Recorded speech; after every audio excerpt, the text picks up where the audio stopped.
it's Victoria, and today I'm going to tell you about some of my scariest mistakes I've made with my Glowforge that still haunt me.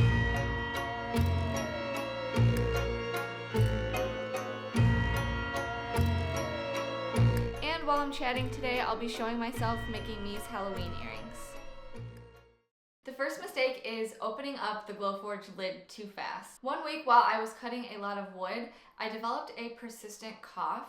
And I actually realized that it was from opening my Glowforge lid up too quickly after it was done printing, releasing debris into the air. I started waiting longer before opening the lid, and then that cough went away. My next mistake is that 14 packages that I shipped actually went missing. One Halloween, I shipped 14 packages of jack-o'-lantern earrings, and I dropped them off in the USPS box instead of actually going inside of the post office. Therefore, I had no proof that I ever actually dropped them off because they were never scanned.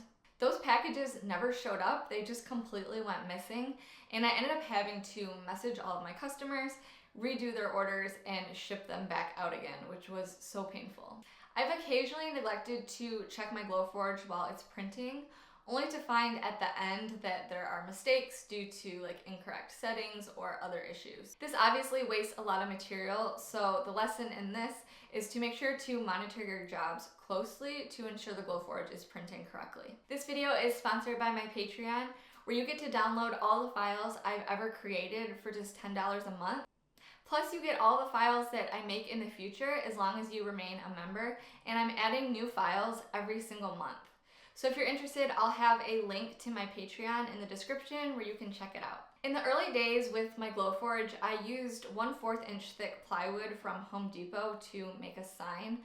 And while it was cutting, the flame actually got so big that I was afraid it was gonna start a fire.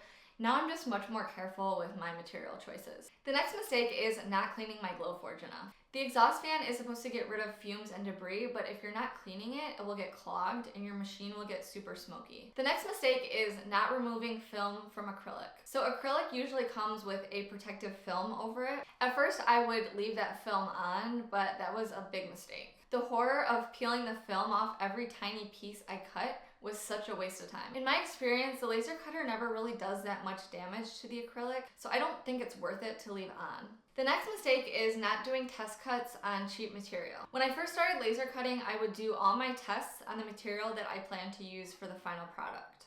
Now I do all my tests on cheap material, and then once I'm happy with the design, I print it on my final material. My next mistake was undercharging for products.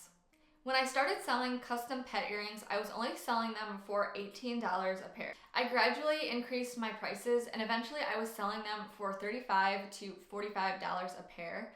Do not underestimate your worth. My earrings were custom painted and took a lot of time to create, and I realized that people were willing to pay for that. My next Glowforge mistake was losing small pieces. When cutting small projects, I would often lose the tiny pieces inside of the tray, and then I would have to recut them. I discovered a better way to catch those small pieces is to put a thick piece of material below the material that I'm cutting to catch those tiny pieces. My next Glowforge mistake was taking too many orders. In Christmas of 2020, I took 385 custom pet earrings. I was buried alive with work, 12 hours a day, every single day for 3 solid weeks. And I paid the price with headaches and neck pain. Trust me, nothing is worth that pain, no matter how much money that you make. My next mistake is overusing the honeycomb tray. Beware of the wear and tear caused from overusing the same spot on your honeycomb tray. If you're constantly cutting in the same place of your tray, you'll start to notice inconsistencies in your prints.